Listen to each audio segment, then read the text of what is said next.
Moresby man bitten and stabbed in random attack. Central Province driver says poor road stopping service delivery. And bishops welcome married priest's idea.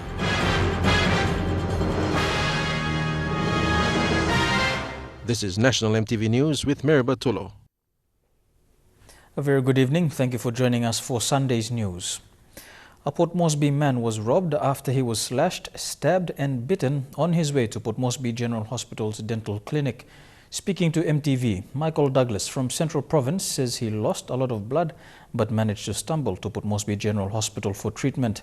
He was out walking in the early hours to make it to a dental clinic that only takes 20 patients a day. I was struggling not to give away my backpack. Last Tuesday, Michael Douglas set out early to go to the dental clinic.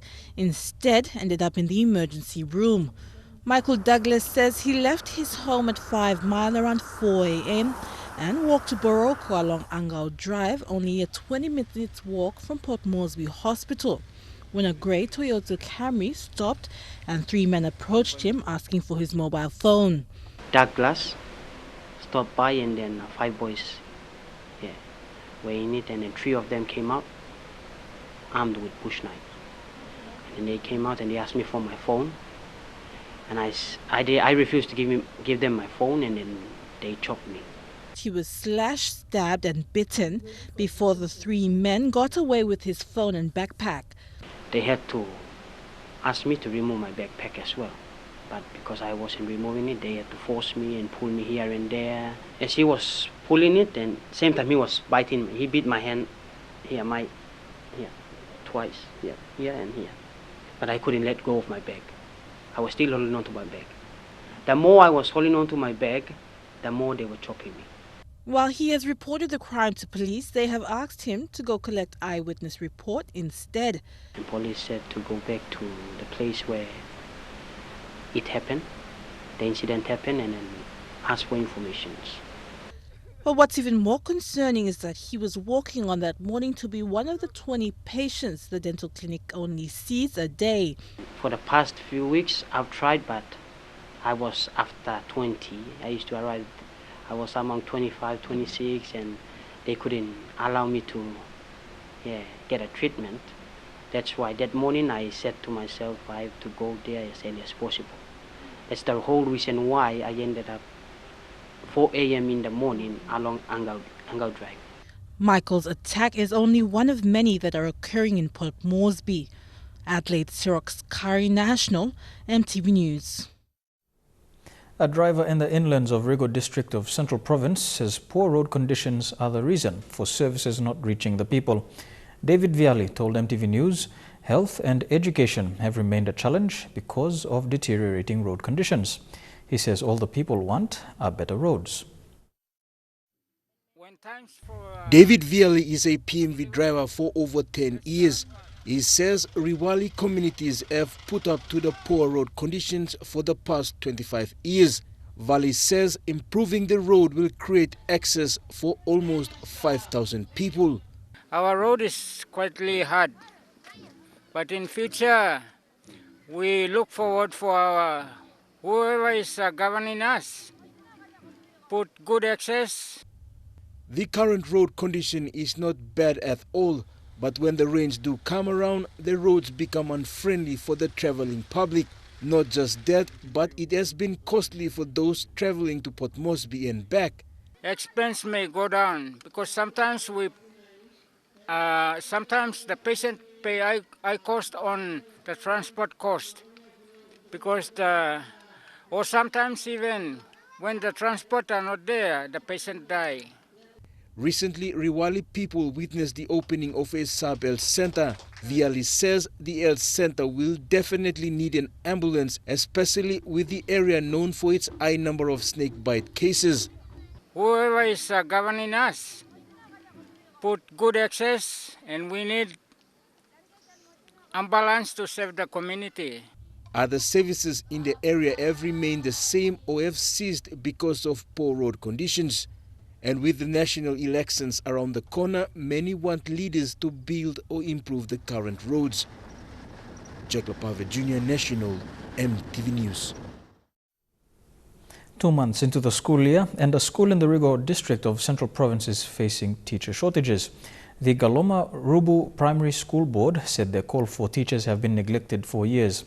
They made these comments yesterday following the opening of a staff house. Galoma Rubu Primary School is a level 4 school in Rigo district. Apart from its funding issues, the school is experiencing a shortage in its staff ceiling. According to the board chairman, the school has 5 classes with only 2 serving staff. Chairman Varo said a slow response from provincial education authorities has seen students becoming the victims. For your coming here, we have tried our very best that you may come and see the need we have on the ground. Thank you so much.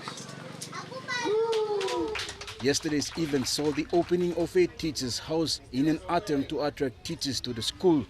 Central Governor Kida Hauda, who was present to open the staff house, said such community initiative is positive with the current economic threat hampering funding. So when you build teachers' houses, it shows your concern for tomorrow. Because our ancestors lived differently. We live in a different world now. 20 years' time, it will be different. Let's educate them. It's a striving journey for this remote primary school in Rigo. Despite the shortage staff, the school enrolled its first grade 7 intakes this year. The staff house cost 17,000 kina. Jack Lapave Jr., National EMTV News. Papua New Guinea's Catholic Bishops' General Secretary Father Victor Roche says he highly welcomes the idea of married priests. There's been mixed reactions abroad regarding the Pope's willingness to consider ordaining older married men as priests. The Catholic Church says a shortage of priests in isolated communities has prompted calls to end the ancient tradition of celibacy. In an interview with EMTV this week, Father Roche welcomed the prospect of making exceptions for elderly married men in rural communities to become priests, but with clear reservations. By the way, when the Pope is suggesting that we can have elderly men who are married to become priests, he does not mean that we will do away with celibacy. No, there will be celibacy of priests, but then we will also need some people who are married who look after the people. Father Roche said there is an overwhelming shortage of priests in PNG. There are only 565 priests for the 1,500 parishes. In Vivek, for example, where I was working for 10 years, at one stage there were 52 priests, and meaning there were more parishes, but now they are managing only with maybe 30-35 priests. He believes the shortage in priests stems from the absence of seminaries in many developed countries, combined with a waning interest in the vocation from younger eligible men. There are no young people becoming priests, and there are still necessity of a celibate priest to lead the Eucharist, the Mass, the Sunday service. So the Pope is trying to tell us through his messages that, I think we can find a way. Father Roche warned that other Catholic bishops and priests may not hold the same opinion. Many priests, even many bishops, may not agree with what the Pope is saying, because the priesthood in the Catholic Church has always been a celibate priest, a priest who was not married. Now, to accept this change, it will be difficult. Neither will the notion of married priests alone sit well with the conservative Catholic worshippers in PNG. I know it will be difficult in the beginning. It will be difficult to accept a priest on the altar who is a married man. It will be difficult in the beginning, but I am sure they will be able to accept it. The potential move to ordain married men would mark a revolutionary change for a church that values celibacy as a virtue that frees priests to devote their lives fully to serve God. Melissa Gaviro, National EMTV News. Central Police Commander Laimo Asi says police in Central Province will continue their visit to communities in preparations for the upcoming national elections. Commander Asi said the visit is for awareness purposes, so communities have proper conduct during elections. PPC Asi also warned candidates to stop early campaigning. We have laws that governs the election, which people must be made aware so that they know what to do. And our expectation as law enforcers during election is very, very important. One of the important thing I really emphasize to the people is the candidates have to respect the rights of the people. We do not want to see people going into villages, communities, and asking for the people's vote by dishing out cash and bringing up goods that people they use as bribery, which I really don't want people to be misled by that. The Arawa School of Nursing in the autonomous region of Bougainville is in dire need of funding support to improve existing infrastructure. Director Celine Tosala told MTV News in Buka that there is a dire need to train the human resource of the health sector, appealing to all stakeholders and donors to support the educational institution. Fabian Hakalitz brings us this story from Buka. The actual plan to reopen the Arawa School of Nursing in 2020 was not favorable to several health experts like Tosala because of Bougainville's experiences coming out from a civil war and with a missing gap to be filled. Tosala told MTV News they cannot wait for permanent infrastructure but had to begin classes using this residential house because of the human resource crisis as part of the long-term recommendations set by the PNG Nursing Council.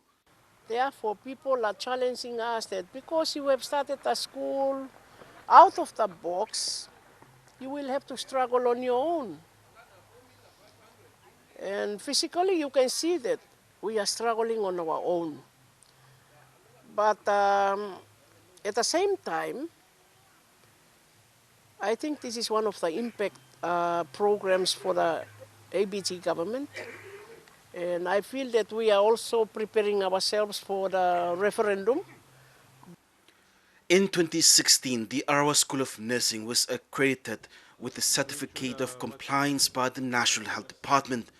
Shift classes has been introduced and agreed upon by students beginning with second years in the morning, and with the assistance of 2 volunteers from New Zealand, this brings in wealth of experience for the delivery of quality outcomes in teaching and learning.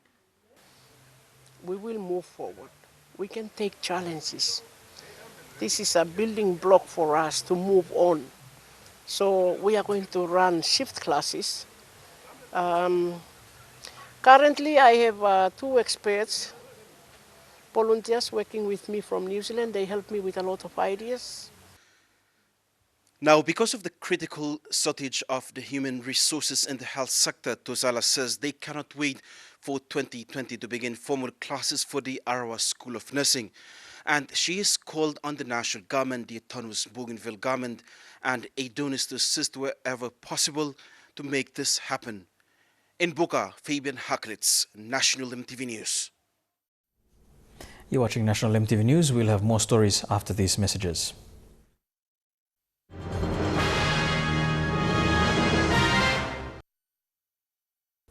Welcome back to the news. A Port Moresby policeman is on trial after being charged for assaulting a fellow officer and another man.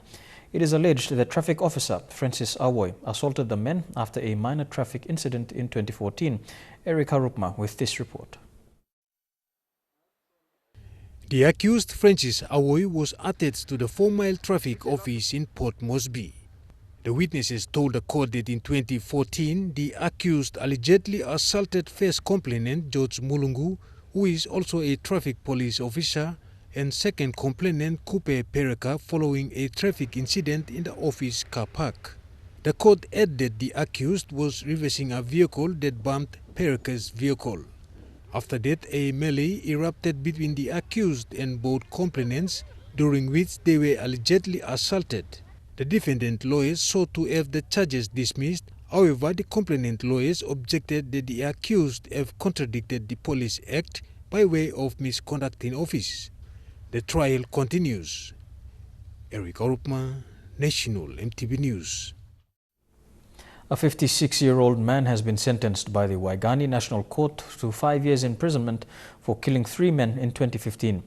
Banigetau from Tubuseria village in Central's Kairukuhiri district was convicted for dangerous driving, causing death.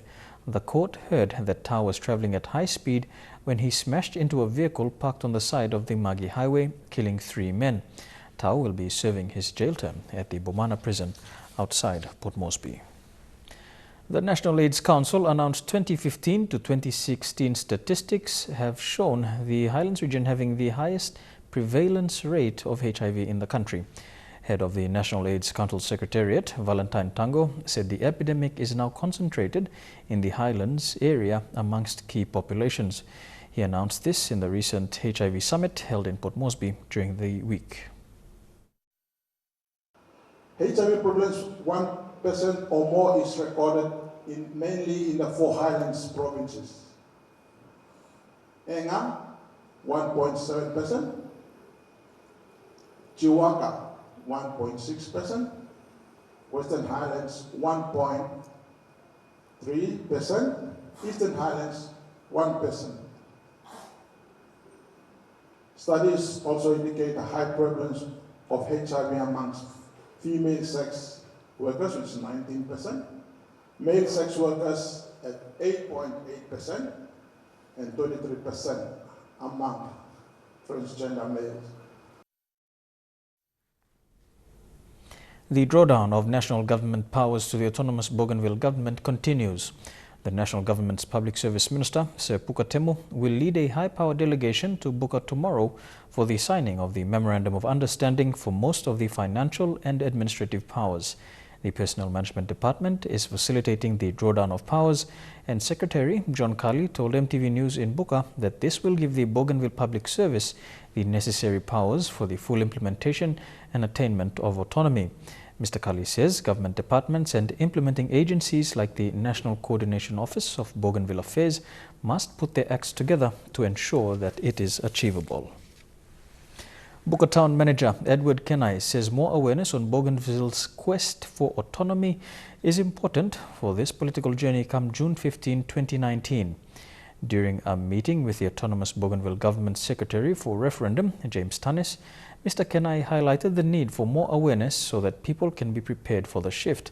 Staff of the Buka Town Council are prepared for the induction and referendum awareness this week. Opposition leader Don Pollier has continued his claims that the 3 billion kina UBS loan is responsible for the country's economic crisis. It comes when the national government continues to defend its decision to secure the UBS loan.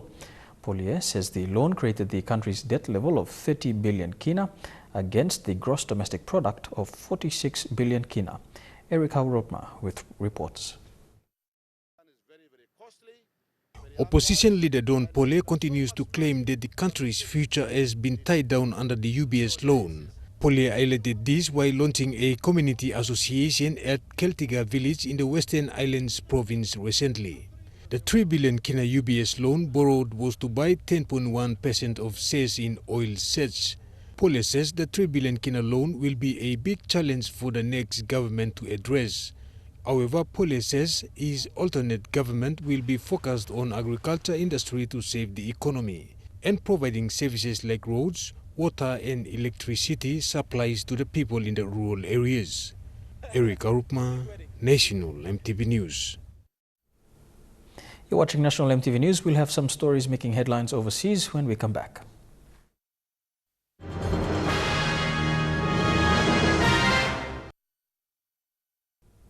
Welcome back to the news. Turning overseas now, and Japan is not taking its chances when it comes to possible North Korean aggression. The country is used to preparing for natural disasters, but now children are also being taught how to react to a potential North Korean missile attack. Japanese school children at play, overseen by teachers who sometimes join in the fun. until they're suddenly interrupted. At the sound of the siren, children hit the deck and wait for further instructions. This is a drill, a loudspeaker announces. A missile has been launched. This is Japan's first missile evacuation exercise, a simulation preparing people for the threat of a possible North Korean missile strike against this country. The Japanese government is trying to demonstrate that as North Korea's missile program grows more sophisticated, communities like this could become a target. When it's all over, a government official thanks the volunteers and promises the Japanese armed forces will do all they can to shoot down North Korean missiles.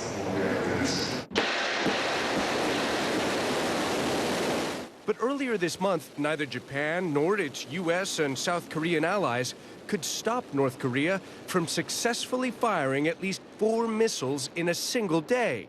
3 of them landed in the sea, less than 200 nautical miles from this small coastal town. In this sleepy fishing port, locals are waking up to a growing threat. It's scary, says this fisherman, who's just hauled in freshly caught octopus. You never know what the North Koreans might do next. For some here, the missile exercise brings back painful memories. During World War II, we performed evacuation drills, 89-year-old Renosuke Ishigaki tells me.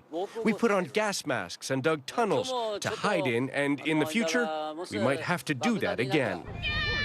The principal of the main elementary school here says his students need to be prepared for a man-made disaster.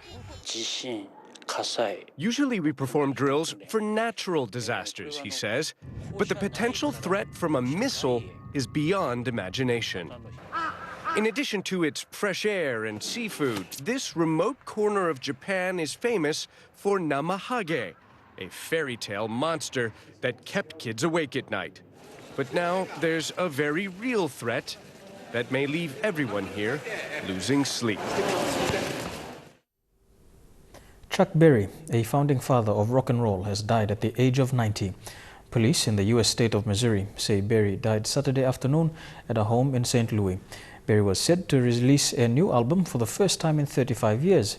He had a career spanning more than half a century.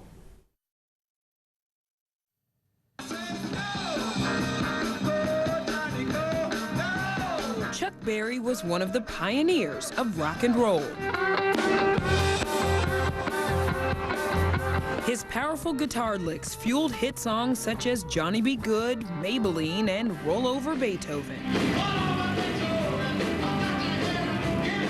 During the 50s and 60s, Berry's music signaled a new era in rock and roll. The singer's ability to seamlessly blend R&B and rock music made a strong impact on the Beatles and the Rolling Stones, to name a few. It's very difficult for me to talk about Chuck Berry because I lifted every lick he ever played. Berry experienced a career resurgence in the mid-80s and 90s. His music re-entered pop culture in films such as Back to the Future and Pulp Fiction. In 1984, Berry received the Grammy Lifetime Achievement Award, and a year later, he became the Rock and Roll Hall of Fame's first inductee. Mr. Berry. Dynamite. Dynamite. Thank you. On the heels of his induction, the Stones' Keith Richards invited a roster of great musicians to celebrate the rock icon's 60th birthday.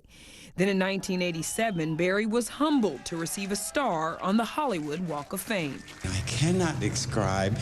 I don't have the voice, I don't have the wind, I don't have the spirit, but believe me, I'll remember it the rest of my life. The married father of 4 repeatedly had trouble with the law. He was behind bars 3 times for charges ranging from attempted robbery to tax evasion and convicted of transporting an underage girl across state lines. However, Berry's career was not derailed. That margin of glory is not too high. That margin of defeat then is also not too low. So I lived right through it without any pain. Berry received the Kennedy Center Honor Award in 2000 and continued to perform well into his 80s. His remarkable contributions to music will forever remain a part of rock and roll history. A stolen laptop potentially compromising the security of Trump Tower in New York is the latest setback for the Secret Service. On it, full floor plans and evacuation protocols for Trump Tower. Sources say the laptop was highly encrypted, but it can't be traced or erased remotely. A spokesman for the department says there is no classified information on the computer. It had a really bad week. 2 agents are also the subject of an internal investigation after being accused of photographing the president's grandson. The entire Trump family and their children received protection, and sources say the agents took pictures of Donald Trump Jr.'s son as he was sleeping while being driven around New York City. This comes as we are learning new details about a security breach at the White House, where an intruder spent at least 15 minutes evading security on White House grounds while inching closer to the president. According to a secret Treasury Department fence last Friday and set off several alarms, but still managed to sneak past a Secret Service security post before being caught in the inner portion of the White House grounds. A criminal complaint shows he was carrying 2 cans of mace at the White House while the president was home. Trump praised the Secret Service's response. Secret Service did a fantastic job. It was a troubled person. It was very sad. But former Secret Service agent Jonathan Wackrow says And we do apologize for the technical difficulties in that story. After the break, we have sporting action in Trukai Sports.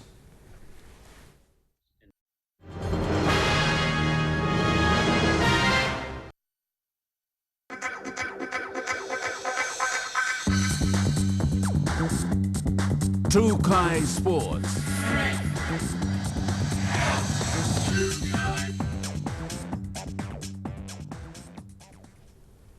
Welcome to Trukai Sports. With Papua New Guinea set to play Tahiti in just 5 days, the Supporters Club for the PNG team was officially launched on Friday. The Papua New Guinea Supporters Club will be using its platform to assist the national teams with funding and assistance. While the organization has been in existence since last year, the launch now coincides with the Stage 3 World Cup qualifier on Thursday.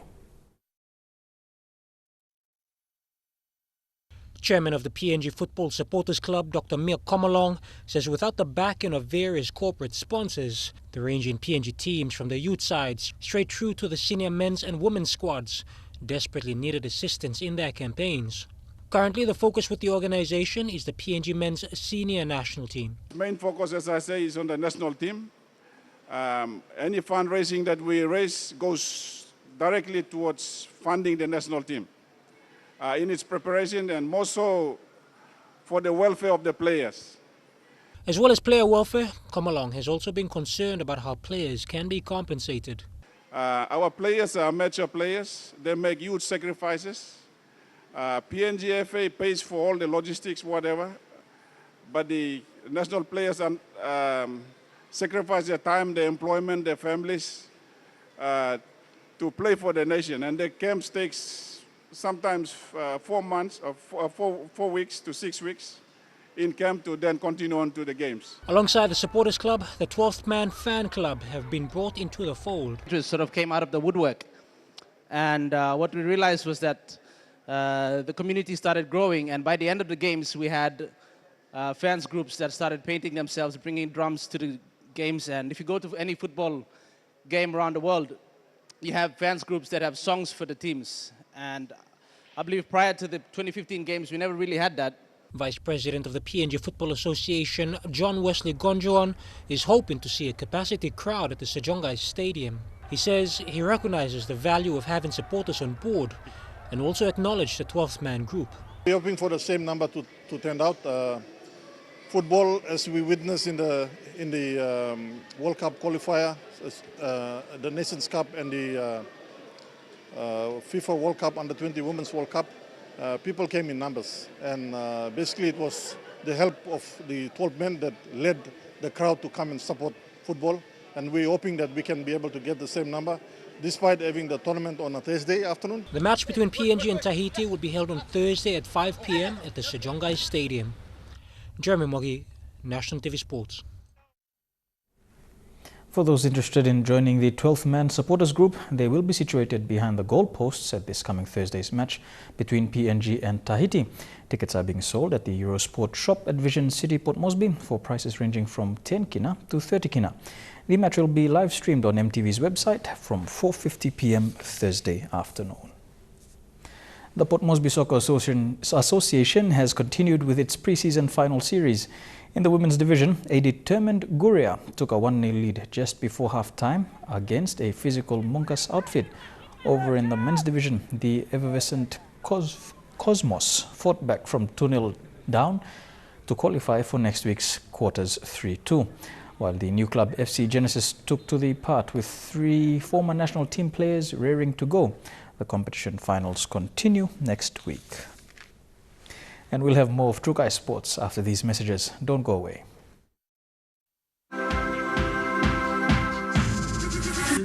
True Guy Sports. Welcome back to True Guy Sports. The PNG Volleyball Association has told MTV Sports beach volleyball for junior and senior players is on track. The association is happy with both divisions and is preparing squads for the youth and senior Commonwealth Games qualifiers come July. After playing for 8 weeks at the Ella Beach volleyball courts, today is the second Sunday for beach volleyball competition to be played here at the Sir John Guy Sporting Complex after Sports Minister Justin Techenko allowed the competition to use the facilities for the games and also for the train-on squad for under-18 men's as they prepare for the Youth Commonwealth Games in the Bahamas. Karulaka said having to have both juniors and senior players in a proper facility as they prepare for their international matches can increase the chances of the teams to win the competition. He said the under-18 men's train-on squad are in a better position and training under the watchful eyes of the PNG Games gold medalist Moha Mea. Training has been good. We've invited basically the under-18 boys to come, all of them. And out of that, we will be selecting just 2 players to represent the country. Karulaka said from the final 13 selected for the Youth Commonwealth Games, the numbers will be cut down. This is the real progress in beach volleyball so far in this country. Nothing of this magnitude has happened over the years. So we put some effort, a lot of effort into making sure that beach volleyball is, up and running.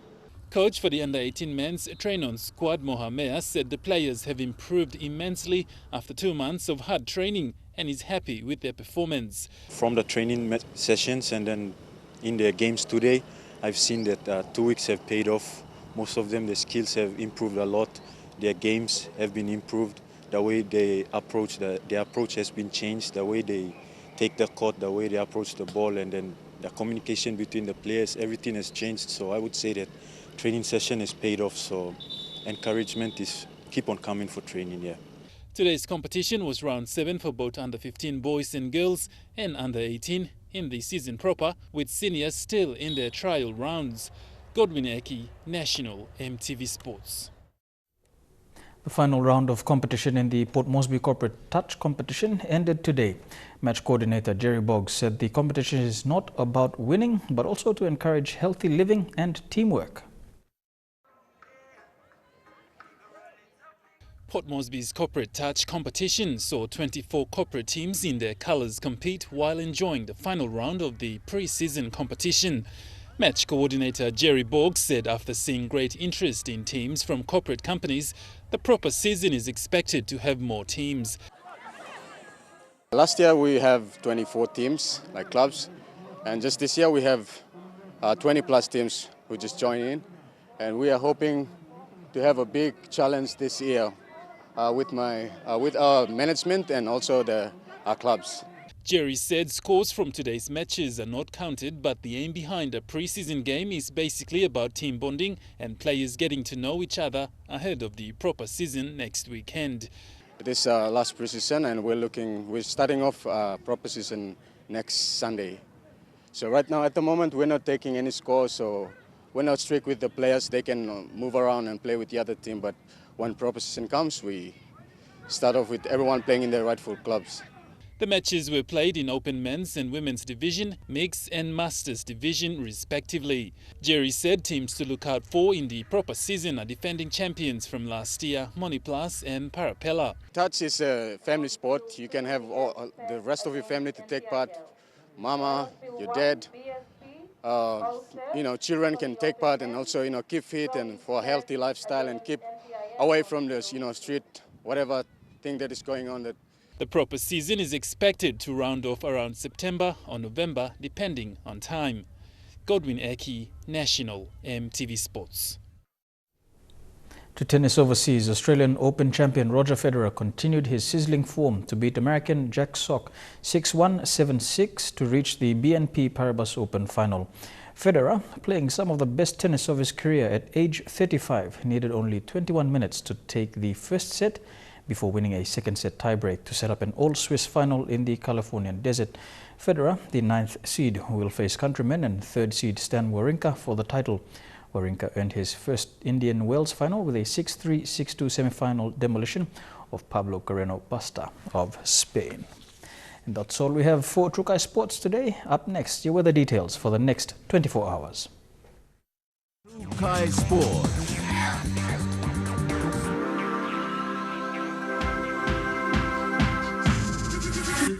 Trukai Sports.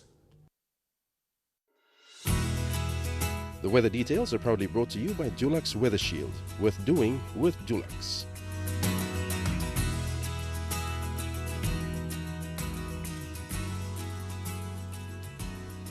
Here's a look at your weather for the next 24 hours in the southern region. Port Moresby, chance of light showers developing tonight with possible thunderstorms inland, top temperature of 31 degrees. A chance of light showers tonight in Kerma and a top of 31 as well. A chance of brief showers with possible thunderstorms in Daru. Mostly fine in Alatau. Cloudy periods with rain and showers imminent for Popondetta with a top temperature of 31 degrees. To the Momasa region, light showers in Lae, showers in Wau. Partly cloudy in Wewak, mostly fine in Madang, mostly fine in Vanimo with a top temperature of 31 degrees. To the New Guinea Islands region, partly cloudy in Lorengau with a top temperature of 31 degrees. 31 as well in Kaviang, Kokopo and Rabaul, mostly fine weather expected over the next 24 hours. Some showers in Kimbe as well as in Buka, a top of 31 degrees. And in the Highlands region, Mount Hagen, showers then fog with a top of 25 degrees, 26 degrees in Goroka and Kundiawa, cloudy weather there, showers with morning fog for Mendi and Wabeg with a top of 25. I'll look at the forecast for small ships for tonight and tomorrow. All coastal waters, seas 0.5 to 1.5 meters.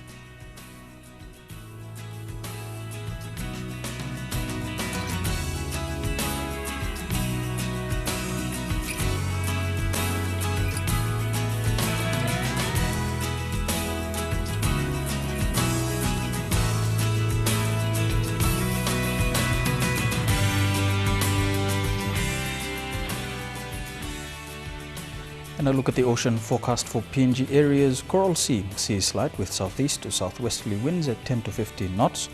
Solomon Sea, sea slight with west to northeasterly winds at 10 to 15 knots. Bismarck Sea, sea slight east to northeasterly winds at 10 to 15 knots.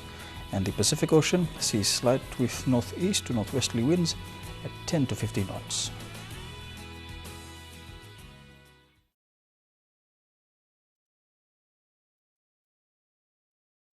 The weather details are proudly brought to you by Dulux Weather Shield. Worth doing with Dulux.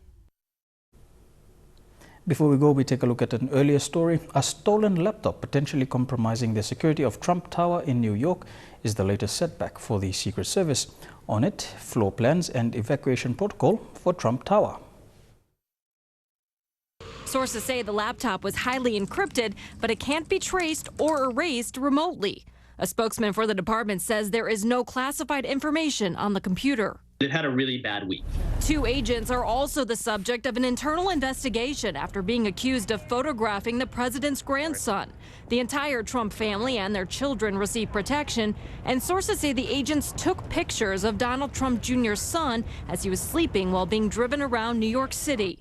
This comes as we are learning new details about a security breach at the White House, where an intruder spent at least 15 minutes evading security on White House grounds while inching closer to the president. According to a Secret Service source, 26-year-old Jonathan Tran scaled a Treasury Department fence last Friday and set off several alarms, but still managed to sneak past a Secret Service security post before being caught in the inner portion of the White House grounds.